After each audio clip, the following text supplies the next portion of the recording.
I've got a small collection of fiercely sensational friends. And it's a very small collection, but every one of them are absolutely magic. I've got 2 boys and they are absolutely my everything. Oh. Yeah, I was never maternal. I was never like, oh, I can't wait to have a baby. I just imagined when they were 18 in suits saying, Mummy, do you want to dance? That was my goal. Because I lost my beloved best friend, I lost her to breast cancer. I will always embrace getting older. I will always be thankful that I lived as long as I have done to watch my children grow, because you see everything that she's missed. Hello and welcome to Second Act, the podcast and community for women in midlife who refuse to fade into the background. I'm your host, Ateh Jewel, and I'll be speaking to celebrity guests about the moment they knew they were in their second act and how they're changing the game in their next one. Our guest for this week's episode is legend of the West End, Mazz Murray.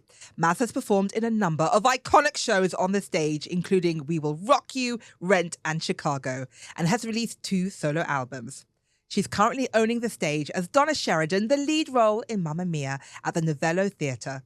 The show is all about women winning and getting what they want. We love to see it. Mazz Murray, welcome to Second Act. Mazz, I am so excited! Welcome to Second Act.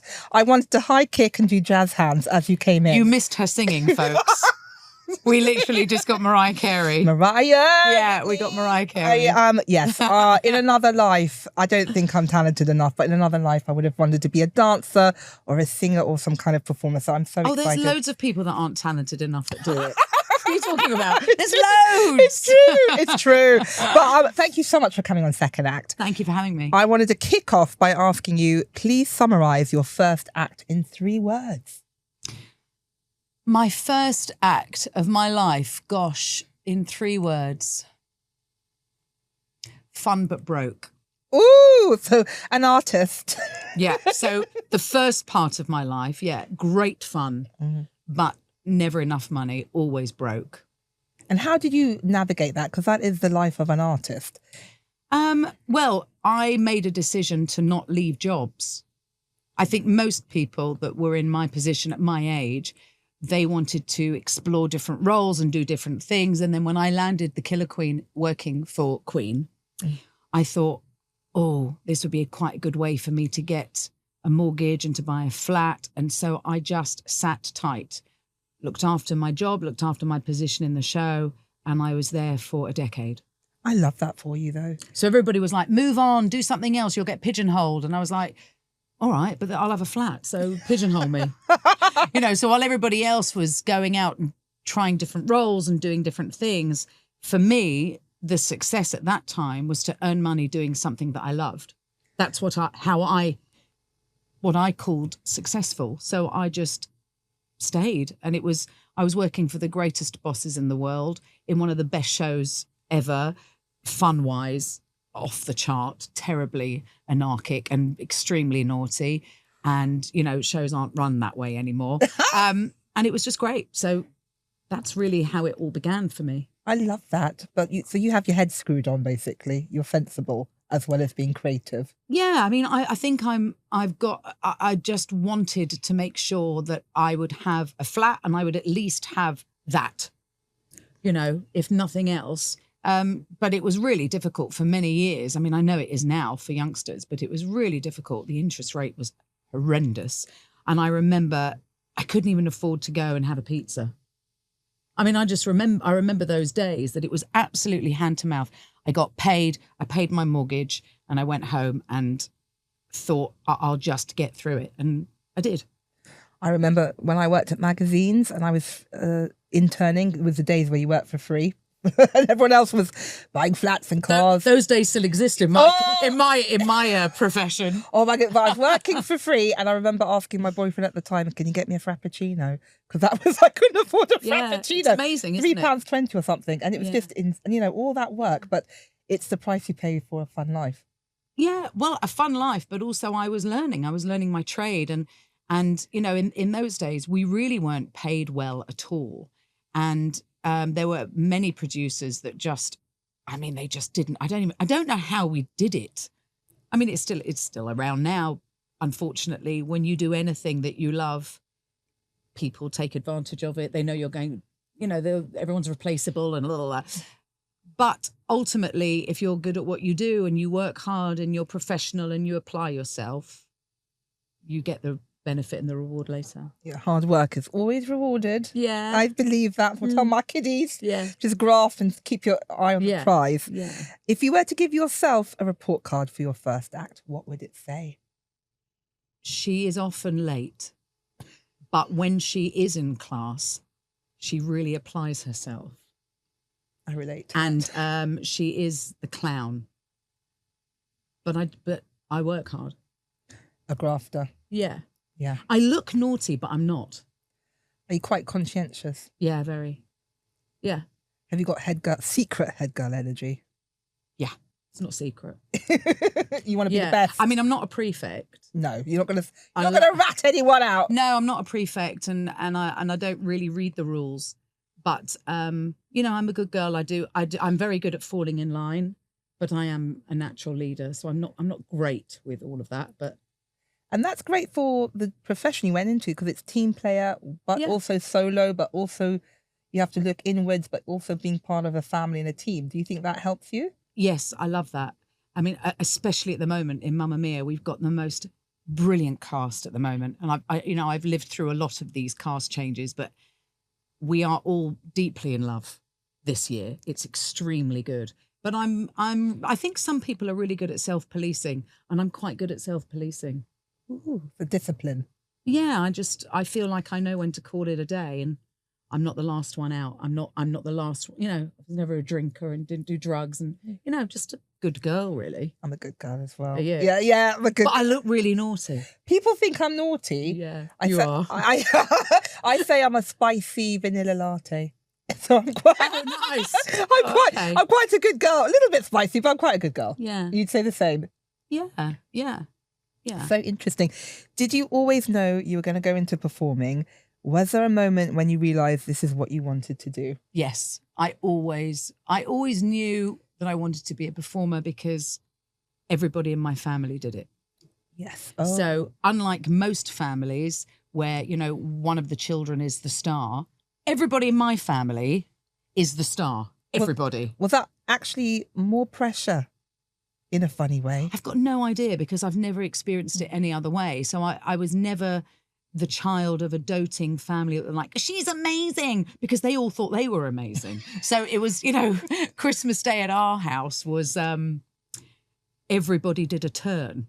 It's oh my God, it must have been lit. You could sell tickets. Yeah. I mean, my sister Gina, she does what I do. So she's, a fabulous actress and singer. My dad, Mitch Murray, CBE, was a songwriter and had number ones, and my mum was a stage actress. So from 9 years old, I watched my mum in musicals. So I knew that that's what I wanted to do. I didn't think I was very good at it. But anyway, I went to theatre school. And can I just say, Sylvia Young? Yeah, actually, though, when I was 9, I went to Redrew's Theatre School in Berkshire, which was slightly with Kate Winslet. We trained together. So I was there from very young. I did my first ever professional job at 9. Could you please give me some gossip about Kate Winslet? Was she nice? Oh, she's exactly as you would expect. Gorgeous. Yeah, really gorgeous. And I hooked up with her sort of maybe 15 years after we'd left school. She was just about to get married. And she said, oh, I always wanted to be you at school. And I went, oh, how times have changed. But she's absolutely fabulous woman. She has been such a terrific role model, hasn't she, for women and for girls, and all the rough time that she had about her weight and about her appearance. And she just so dignified, so beautiful. Such a great girl. She is a great girl. I love that. I have no juice other than she's everything you'd expect. That makes me so happy. Yeah. And you had your first job at 9. What did you book at 9? I was one of the kids' voices in Santa Claus the movie with Dudley Moore. I remember that. Yeah. That's huge. So I was one of the kids' voices because of my dad's line of work. We had travelled around the world quite a lot, and so we'd we'd lived in Miami for a little bit. So I had a really great American accent, and they wanted to overdub one of the kids as an American. So I did it with my sister, and that was my first ever job. So you did an American accent? Yeah. Oh, that is, that's impressive. Yeah. And do you remember it? Do you remember any of the lines? Yeah, it was like, you're hurting him. That's Like so good. Dad, let go. Yeah. Oh my God, that's amazing. Yeah, it's really weird when you do an American accent, because a good one is way more American than you think. What do you mean, take it over the top? Yeah, like Americans are much, much more American than you think they're going to be. I like to do a southern accent. I like to pretend I'm from Georgia. Oh, that's great. A southern peach. Okay. It's very Okay, good. bless your heart. Yeah. Is that good? Yeah, it's very good. This is what we do in my house. Listen, I live in Hertfordshire now. It all sounds great. So that's amazing. I love that. Yeah. You are obviously bursting with confidence. How do you make yourself feel confident before you go on stage? And you have to give it. It's not like retake. You've got to go out there high kicking. You know what, though? Confidence is when you get older, your confidence is actually that you've accepted that you can't change stuff. So it's not about, I'm brilliant. It's about, yes, no, no. This is what I offer. If it's good for you, great. And if it isn't, it isn't. So confidence is actually through trial and error and through rejection and through all of those things that you learn to not take personally, and you really work on your, when I audition for things, I very rarely sing something that's appropriate. What's an Because I'd rather be wrong and strong. Could we get that on a t-shirt, please, Mazz? Than right and wrong and strong. And not right and... Yeah. I did my own beeping then. But yeah, I'd rather you leave an impression, and this would be my advice. I would leave an impression of being sort of show your strengths. Yeah. Rather than trying to fit in something that you're not. Maybe I'm wrong, but you are absolutely that's correct. How I've always done it. You go out, this is me, you love it, you don't love it. If you don't, that's okay. Because people remember, when I've auditioned and you don't get the job and you think, I really wanted that job. But then sometimes years later, you're remembered for doing a terrific meeting, even though it didn't work out right. And they pull you back in. It wasn't for you. And I believe in the universe. What is for you will never pass you by. Are you like that? Or do you just get... Yes, I am a bit of a fatalist. Is that a fatalist? I don't know what the word is. Like, yeah. I think I am if it was a bit of a fatalist. Supposed to be for you, you'd be for you. But I do feel that you do have to engineer a situation. Make your So opportunity. you can't just sit and wait for the phone to ring. You have to engineer and see the goal and angle your way in. I just want to know, what's your audition song? What's your song where you feel the most Mazz? Well, I'm trying to think what I sang for Mamma Mia. I think for Mamma Mia, this is cringe, I sang Nobody Does It Better. Oh my God, isn't that cringe? You whipped out some bond. I demand you sing some of it now. That's really I demand. Cringe. Do you know that I've just realised, I've just literally, the penny has dropped on how up yourself is that. I'm going to be singing Nobody Does It Better. Well, cringe. they agreed, babe, so it's all right. Yeah, it's all right. It turned out okay. But did you like... I love that. Yeah. I taught Shirley Bassey as well. Do you like Shirley Bassey? I love Shirley Bassey. Yeah, I've done a couple of her numbers because she sings in my range. It's that power. Bass baritone, yeah. Yeah, bass baritone. Yeah. No one does it better. I'm going to be singing that in the shower. Nobody does it better. Carole King. Yes, and incredible. I think it's Carole King. Yes, it is Carole King.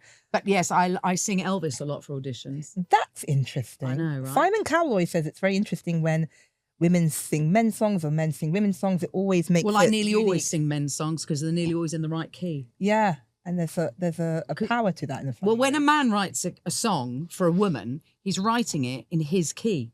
So unless your voice is up there, they're impossible to sing. Yes. But if you sing a song that a man wrote for a man, like all of Freddie Mercury's songs are in my key. So they're delicious. So they're fine. Yeah. Oh, how interesting. Yeah.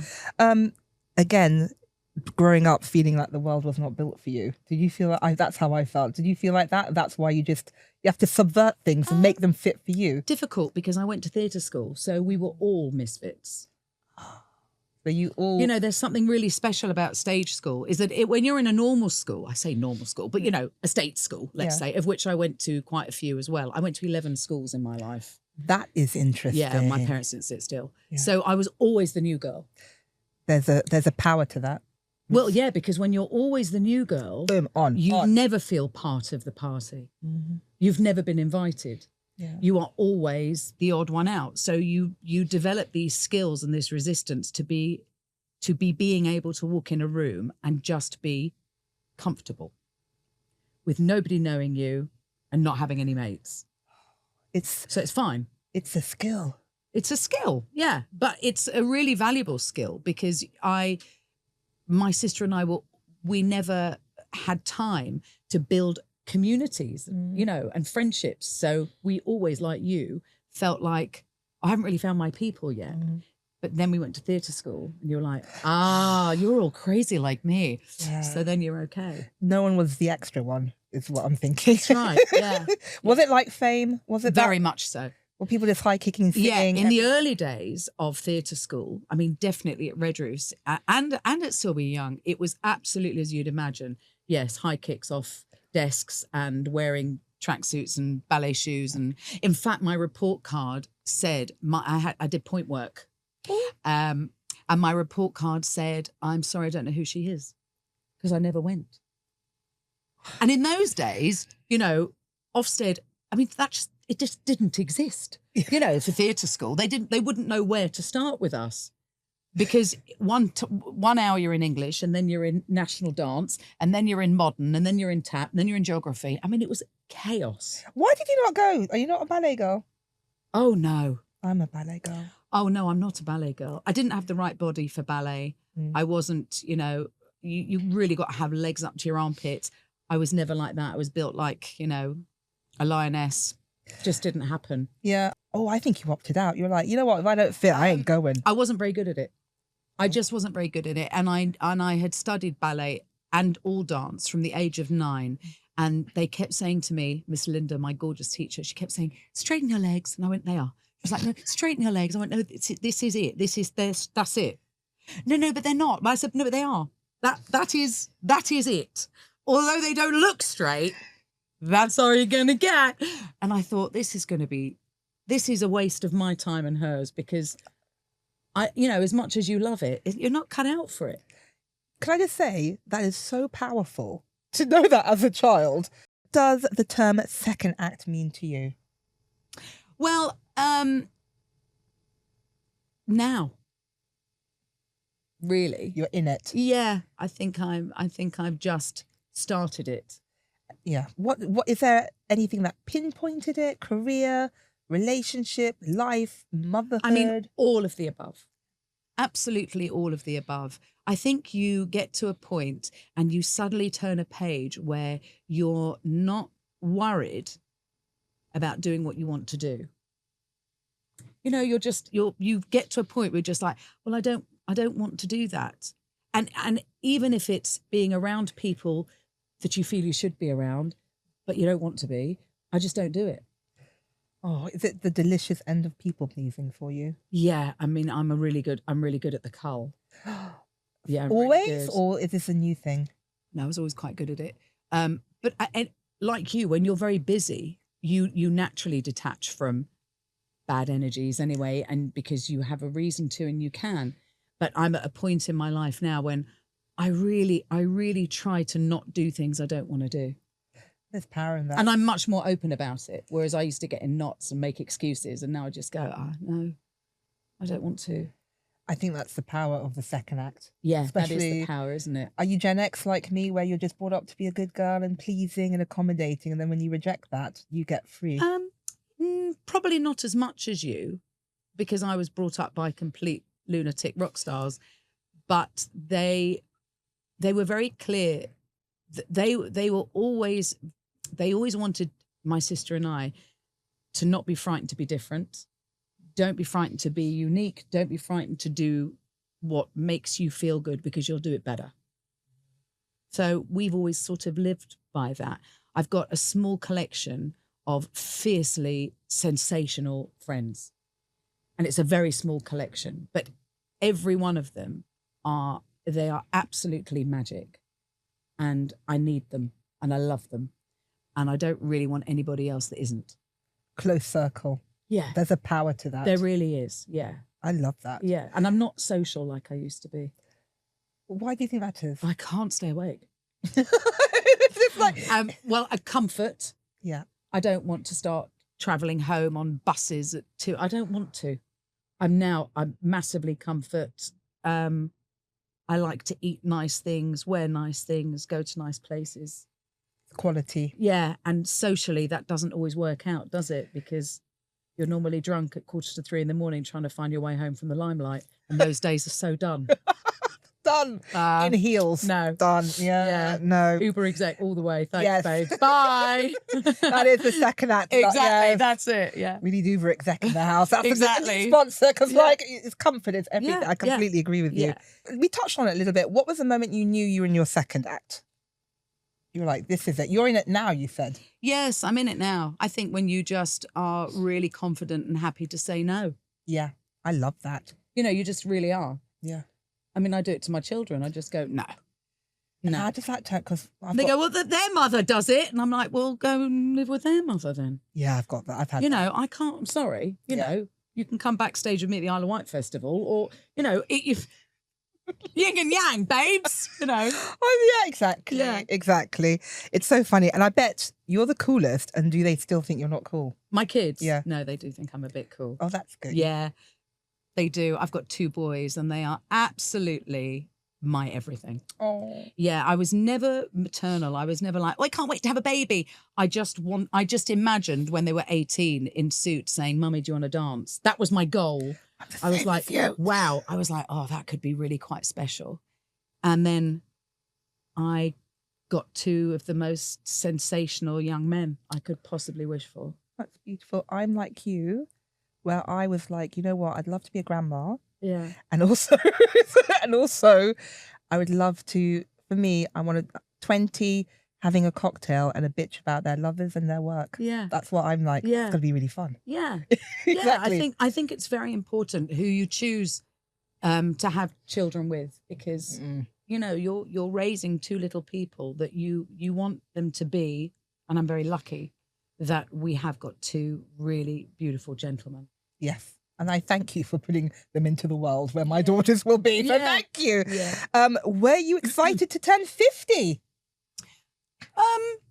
Well, I'm not really bothered about it. And I know lots of girls my age are. I know lots of girls that were very, very beautiful when they were younger struggle the most at getting older because they were the room stoppers. You know, they'd walk in a room and everybody would look at them. And when you get to a point where you walk in a room and no one looks at you anymore. It's hard. Yeah, but I was never the person that they looked at. So I didn't notice the change. So life for me has just improved. You know, it's just got better. And because I lost my beloved best friend, Rebekah Gibbs, who did what I do. She was an actress and she was in Casualty and we did lots of shows together.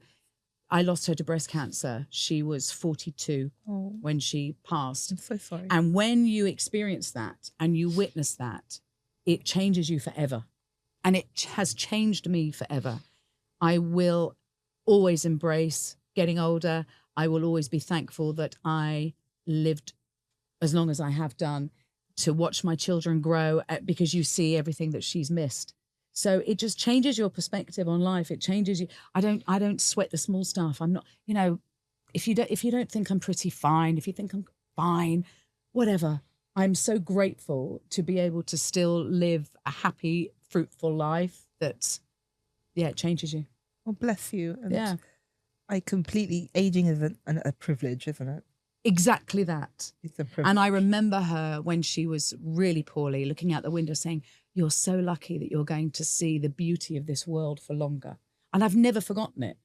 So it does. It changes your perspective on lots of stuff. And sometimes when I see people at the show and they're crying I want to grab them and say, oh my goodness, what do you think life is? Stop it. You're fabulous. You're alive. You're breathing. Just continue. You'll get through it. Be thankful. Be thankful. I was walking down the road today and I've had friends who are having operations and they're having illnesses, and we had a guest saying that, you know, she hurt her arm, she couldn't put her my friend couldn't put her knickers on. And I was I'm grateful I could put my underwear on today. I could get dressed, I could have a shower. All these things we take for granted. Yeah. I'm so grateful. Yeah. So you just think, I kind of want to say to all these girls that just muck about with their faces and they're so young, it's like, leave it alone. Leave it alone. You're so gorgeous. It's not going to make somebody want you more. Yeah. It's just not. You know, people want you because you're lovely and you're wonderful and you feel good. Yeah. The energy. Energy. It's all about energy. Yeah. Yeah. What are you doing differently in your second act compared to your first? Oh, not a lot. I do need to grow up. No, never. I was saying to the cast last night, I'm unbearably immature. It's good. I mean, well, yeah. I mean, it's good and it's like, what am I doing differently? So it sounds like you're saying no. Well, I don't smoke. I don't drink a lot. I mean, I'll have a drink, but I don't do all of that stuff. But what do I do differently? I do as I please a bit more. I sleep a lot more. Well, I try to. And I try to say no to things. Well, I do say no to things I don't want to do. Do you look after your body and your voice and your gift I do that. in a different way? Yes. Because you know when you're young and funky. Coffee got the elbow. Yeah. Oh, and we were best mates. We were best mates. I used to have 7. 8 double espresso. Oh, you 8 doubles, yeah. It was awful. But I had shakes and Red Bulls. Oh, I don't think I'd slept since 96. Oh, is that? I think I was like, oh! Was it Tired and Wired? Was that the 90s? I was Tired and Wired. Listen, it's not easy having 2 young kids and being in a show because you're the opposite ends of the day. Yeah. But eventually it just takes its toll and I couldn't have that amount of caffeine and sing. Yeah. So that all had to change. So now I'm sadly on the decaf coconut latte because I can't have dairy either. So all of that's changed and intolerances are your best mate. Yeah, and I'm not proud of all of that. I used to love, you know, just being able to go to a drive-through, have a cigarette and have a beer. Now, so like, yeah. Now those days of happiness have gone. It's the cigarettes, the booze, the caffeine. Yeah. When you were young. Good times. All right. Good times. We miss you. Farewell. Yeah. But it is that. It's better. It's better for us. Yeah, it's better. So looking after the machine. Yeah, I find it really difficult to drink water, but I do. Yeah. So it's so funny. You honour yourself in a different way, don't you? Well, only because I'm singing all the time. Yeah. If you didn't sing, would you be like? I probably would now because it's now part of my lifestyle. And you feel good on it. Yeah. What has been your biggest learning since starting your second act? Well, what you've just said, really. Just looking after yourself in a much more calculated way. Yeah. You know, I'm so aware now that we are literally just flesh and bones and blood. And I'm so aware of how fragile we are and how risk-takey we've been. And so now I just really try to look after myself and do the best I can with what I've got. That's a beautiful attitude and healthy. Have you learned any lessons from Donna Sheridan? Oh, have I learned any lessons from Donna Sheridan? Well, she is the ultimate survivor. You know, she did life on her own, and she got pregnant at 20 and she took on that responsibility and didn't shy away from it and survived it and did it beautifully. What she didn't do was search for her own happiness. She tried to get it through her daughter and through, you know, doing the right thing. And I think she got to a point where she was like, I do need to also have love in my life and feel special. So that's probably the lesson that I've taken. It's so true. And I think so many of us midlife second actors get a lot of empty nest and feel really empty because you put it all into the kids. Yeah, you put it into, well, not even just kids, your parents, you know, you become the parent, don't you, when you get older? And so you're sort of spending so much of your life looking after everyone else. And then suddenly, like her attitude was absolutely, I don't need a man. But then right at the end, she realizes that there is just this massive gap of feeling magnificent. Yeah. And Sam arrives and reminds her how to feel magnificent. Oh, I love that. It is, yes, a reminder of how to feel magnificent. If it were up to you, who would you pick? Sam, Bill, or Harry? Or is it a foursome? But hold on. To pick for what? Are we playing Snog, Marry, Avoid, or what we're playing here? What is this? And let me tell you, I censored that. I was going to do the Love Island one, but I've censored it. Let's for starters, Snog, Marry, Avoid. Snog, Marry, Avoid. Okay, so I would probably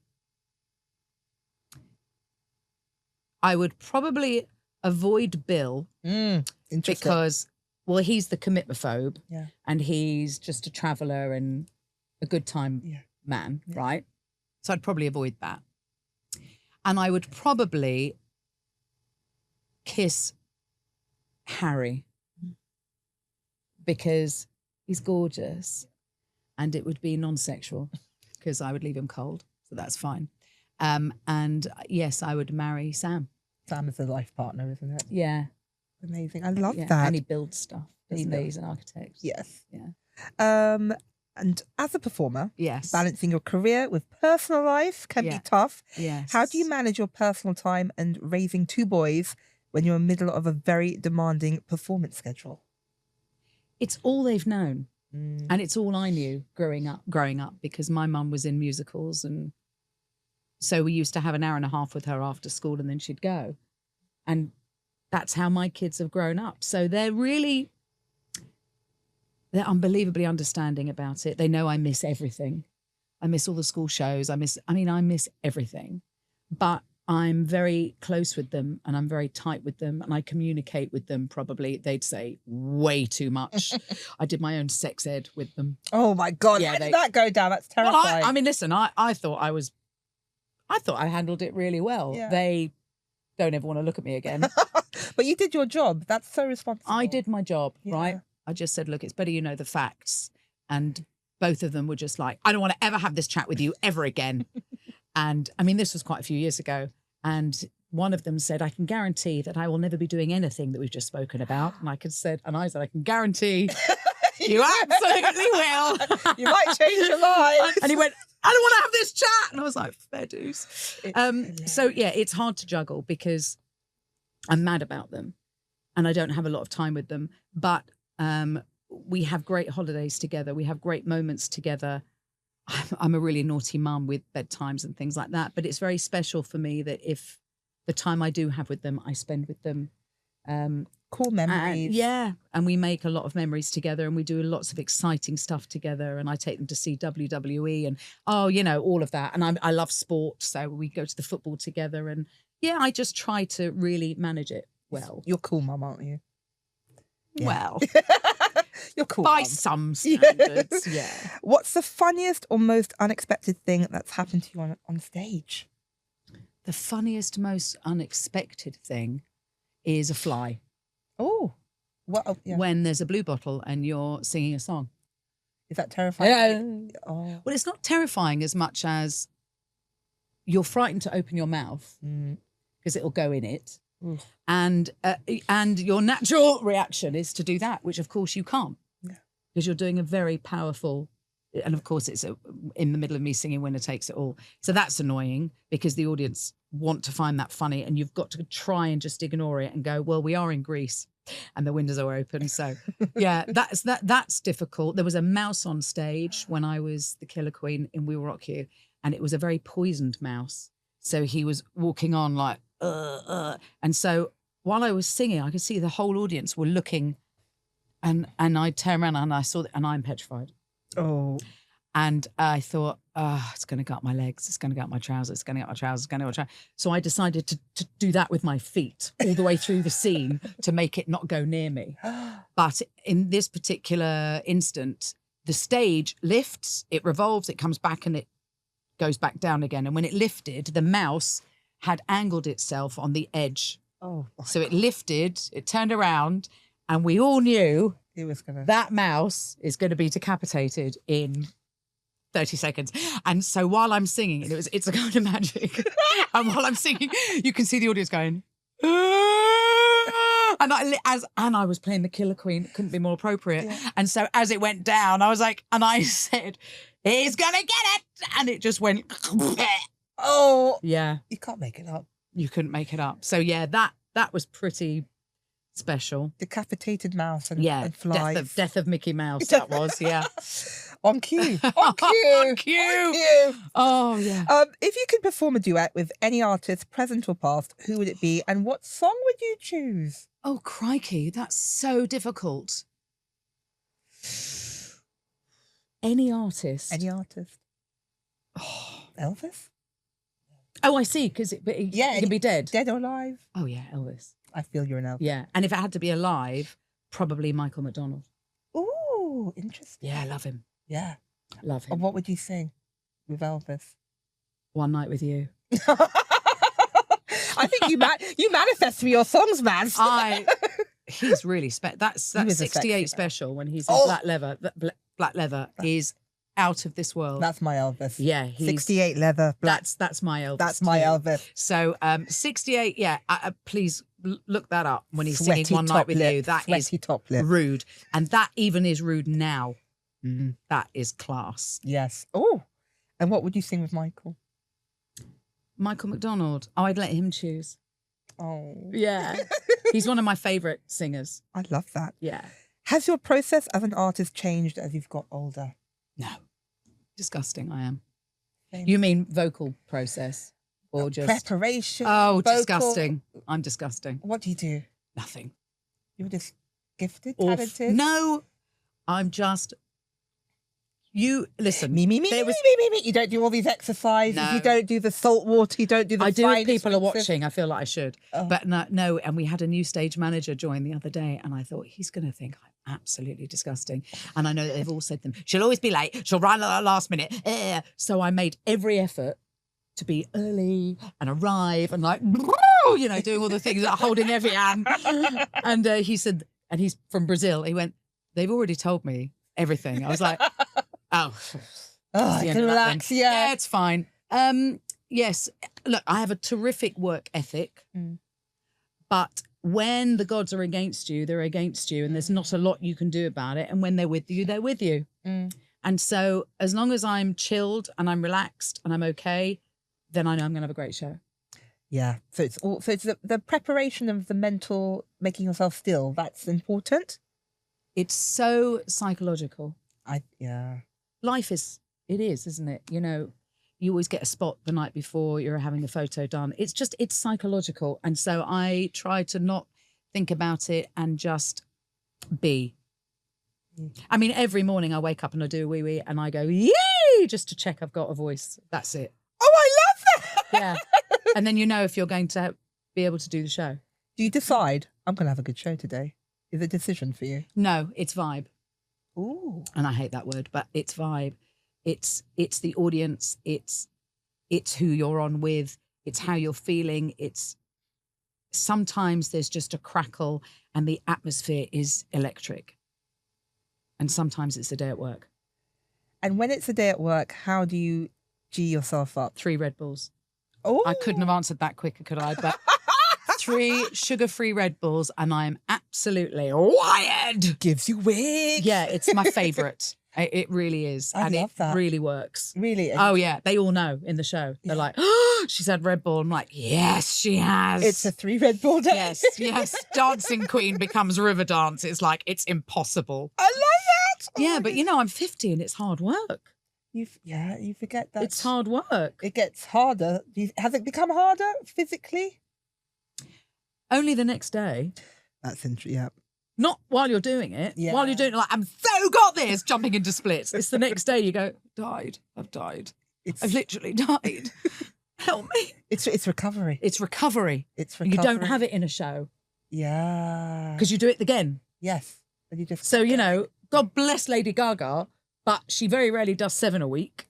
Or maybe she does, actually. I'm being unfair on Lady Gaga. When she's maybe she touring. does. Forget her because she's iconic. Yeah. So let's find somebody else. But generally, stars of old, when they were doing concerts, Freddie Mercury, definitely, because I remember Brian May saying to me, "You've sung it way more than Freddie ever did." Oh, Because they would do 3-4 a week maximum concerts, it's a different and we do 8 marathon.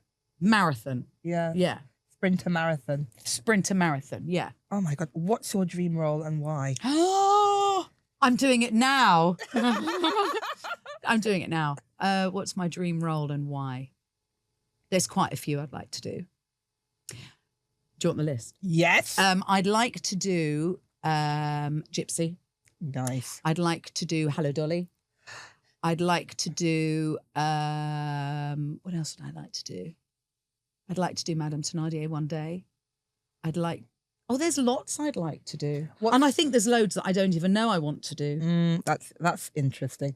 What's something that you're scared of doing that you think I've got to get out before I'm done? I'm gonna do it.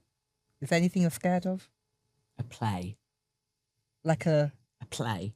Like a Shakespearean. Any play where you think, oh, now for a song, and then it doesn't happen, and you're like, yeah, okay. I'm not frightened of it, but everyone's like, oh, you should really do a play. I don't know. They always need a song. Drama, like a drama. No, that's different. Yeah, I'd love to do TV dramas and all of that, and soaps. I would love to do that. I see you do that. Yeah, I would. That would be right up my street. I'd love that. Do you know the problem with a play? It's not the play. It's working with people that aren't musical. Oh, that's so interesting. Because you're working just with actors that aren't musical. And I feel that us lot that are musical different tribe. Are probably, we're a different tribe. And I think we're slightly, you could say, more fun. That's so interesting. We had Tamsin Outhwaite, and she said, if you want to work with anyone, work with musical theatre. You can do anything. She's a phenomenal singer. Yeah. Because she's a phenomenal singer. She's musical theatre. She is a phenomenal singer. Tamsin Outhwaite I think she was in the original Oliver as the Rose Seller. And she was... Her voice... She said that she wasn't... She's like, I'm okay. No, she's not. She's sensational. Oh. She's really good. Really good actress. I just think it makes us a different breed. Yeah. Oh, I love that. Well, we don't take ourselves seriously. Yeah. It's more... Yeah. Having said that, I've never been in a play, so I can't really judge, but I will. Come back. Come back when you put me in a play. Put me in a play and I'll go, oh. I know. No, I think it would be lovely. If you could go back in time and give your younger self, who's having a cigarette, a beer before going on stage, any advice, and to our listeners, what would it be? From your second act queendom, going back in time, what would you say to yourself?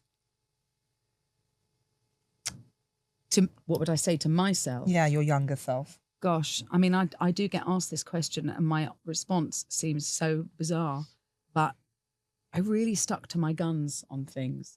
And I really did, I instinctively did things that I knew I could see through. Mm-hmm. And I think we do get pushed into corners. I mean, I was told to leave We Will Rock You every year. You should leave, you should leave, you should leave, you should leave, you should leave, you should leave. And I didn't. Mm-hmm. And I am so pleased that I didn't. That was a good decision. It was a good decision because I learnt my job.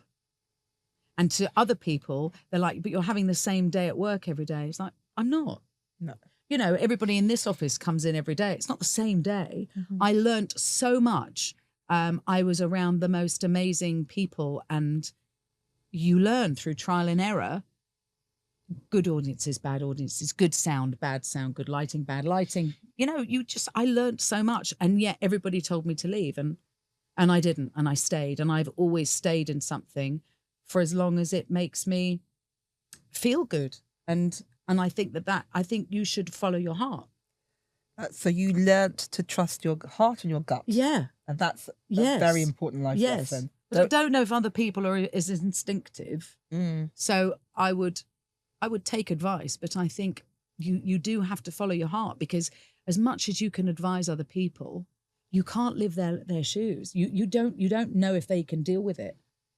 And now I hardly ever give advice, because what I would do is not what they're able to do, and what I could see through is not what somebody else is able to see through. So the advice is do what you want. Yeah. Which a lot of people don't do. No. Which is shocking to me. Yeah. And people tell people you should leave that relationship. No, if that's good for you, it's good for you. Who are we to judge that? I'm a lot less judgy the older I am. Yeah. Do you find that? Well, I don't care as much. maybe that's where the it's not judgy so much as I don't care. Yeah. Yeah, you do you, girl. Yeah, you do you. You do you. But I'm very happy. I'm the happiest that I've been in a long time, and I feel good, and I feel free, and I feel you just do as you get older, don't you? Freedom. Yeah. What is making you feel the most free at the moment? I just think that you just get to a point where you trust your own judgment and your own choices. And you'll survive it if it goes wrong. Oh, that's a good one. And so you're not as fearful. You're not as fearful to fall in love. You're not as fearful to go to auditions. You're not as fearful because if it all goes wrong, does it really go wrong? I mean, is it really going to ruin my life? No. It's time for your second act, where we read emails and voice notes sent in by you, my wonderful listeners. And this one is from Kay. Hi, Ateh. I am a bit of a wallflower. I always struggle in social situations. So my friend recommended I try out acting classes or improv, but I'm really struggling to motivate myself to go when I feel so nervous. How do I become more confident? Mazz, what do you think? I think the best thing for you to do is to probably, first of all, pick something that you want to do, whether it's a song or a scene, and film yourself doing it and watch it back. And the bits you don't like, correct them and film it and watch it back until you get to a point where you think, I'm actually really proud of that and I'm really happy with that. And then hold on to that and master that and do it over and over and over again until you've mastered it, which is what I did with The Winner Takes It All. I sang it over and over and over and over and over and over until I didn't think about doing it anymore. So you live it. It's in rather you. than you're worried about, oh, can I sing that? That becomes the secondary. You don't think about that anymore. Oh, I love that. Such good advice. That's brilliant. Kay, I hope that helps you. Yeah. And you will get confidence looking at yourself. Yeah, you have it. to be able to confront. Yeah, you have to be able to watch it back, unfortunately. I think so. Can I ask you a personal question? Yeah. Well, not personal, a question. Where did I get my trousers? Yeah, which is fabulous. I want to know, what's your favourite? I know it's like asking which is your favourite child, but what is your favourite song from Mamma Mia? The Winner Takes It All. Why is that? Because so I think because, and I had a long chat with Bjorn about it. He wrote it. Yeah. Because if you have experienced a breakup or you've experienced love, that song is every single stage of breaking up. It's so brilliantly written, and it was written through their divorce, round about their divorce. And it's just, it's just so magic. It's so powerful. And you see it resonate with so many people in the audience, because sometimes, as much as you want something to last and you want it to never change, it just does. Yeah. It's just, sometimes it's an inevitability. And it's a wonderful anthem to show you how powerful that is. God, it's so true. It's art. It's the truth. Yeah, it really is, because it's every stage of, I can't look at you, I hate you, get out. Where are you going? Please don't go. Please stay. I love you. I can't be without you. Yes, I can. I hate you. Get out. It's every stage, and it's just so brilliantly written. And is it the most satisfying to perform as well? Because you're going through that roller coaster the whole way through the song. You're going through so many gear changes. I think it's satisfying because I think you tap into something that the audience may struggle to express. And I'm always aware that there are many people that are living quite unhappy lives. Yeah. And I'm aware that sometimes most people come to the theatre to escape their sadnesses rather than to celebrate. So I feel that sometimes I'm having a direct conversation with them, and that I'm actually saying to them, it's not too late for you to be happy. And that's actually what I think people find moving, is that they think about their own life. And and my little message is, everybody deserves a chance to feel good. You shouldn't just, you don't be frightened to move. Yeah. Thank you so much. Thank you for joining us. Oh, thank you. I've absolutely loved it. I've loved it. You're a peach. Oh, thank you. Thanks so much for listening. If you've got a dilemma or question you need answering, please email me at secondactpod@hellomagazine.com. And don't forget to rate us if you enjoyed the show. And you can find all the best second act wisdom from our experts via the Hello Magazine website. And I'll see you next week.